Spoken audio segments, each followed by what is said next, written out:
Et salut! Et voilà une courte explication de comment rentrer en relation avec ta peinture d'âme.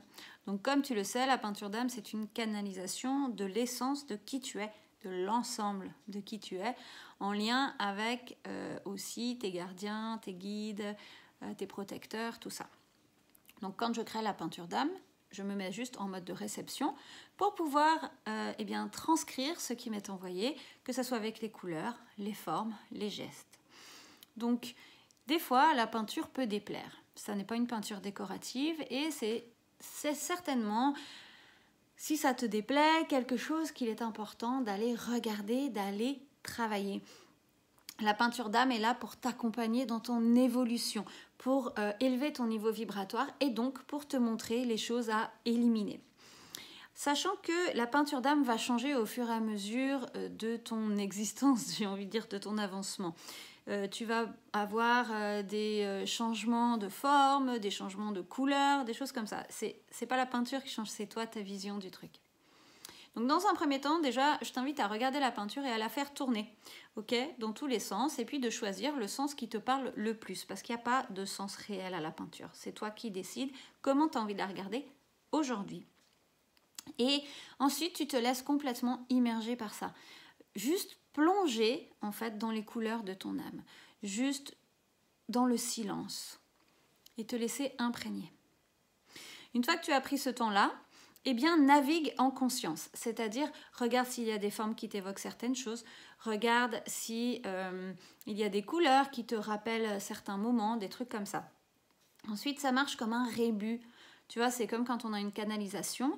Les choses ne sont pas forcément très claires. C'est important de remettre en route, de remettre dans le bon sens le puzzle en fait, pour savoir quel est le message direct sur ton âme à ce moment donné précis.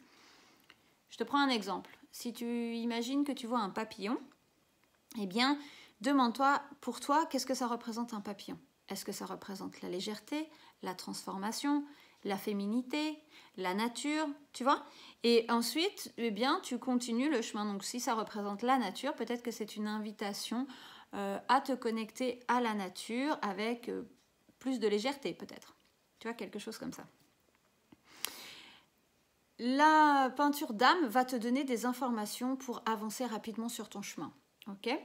Et comme je te l'ai dit là, il y a quelques minutes en arrière, elle va évoluer. Donc, c'est-à-dire que ce que tu vois aujourd'hui sera peut-être différent demain et après-demain et dans 5 ans et dans 10 ans, pareil. Donc, c'est bien de la mettre dans un endroit, dans ton bureau, dans ta chambre, dans un endroit où tu vas pouvoir t'y connecter régulièrement juste pour reprendre tes énergies. Ok? Et si tu ne vois rien, c'est ok. L'objectif, c'est pas de mentaliser, c'est de t'imprégner par tes propres vibrations. Un être humain vibre en moyenne entre 12 et 18 000 bovies. Les peintures d'âme, on les a mesurées, elles vibrent entre 35 et 50 000 bovies. Donc, juste de te mettre en face et de recevoir la vibration, ça va accélérer ton processus. D'autant plus que ça marche comme la méditation. L'objectif, c'est pas de passer par le mental, c'est plutôt d'aller débloquer par d'autres chemins ce qui a besoin de l'être pour qu'ensuite ça remonte par le mental. D'accord ? Donc le but, c'est juste d'être là et de te prendre dans le jeu de ta propre peinture, en fait, j'ai envie de dire. Voilà, j'espère que ces explications vont t'aider à te mettre en relation avec ton âme. Je t'embrasse bien fort et à tout bientôt. Ciao!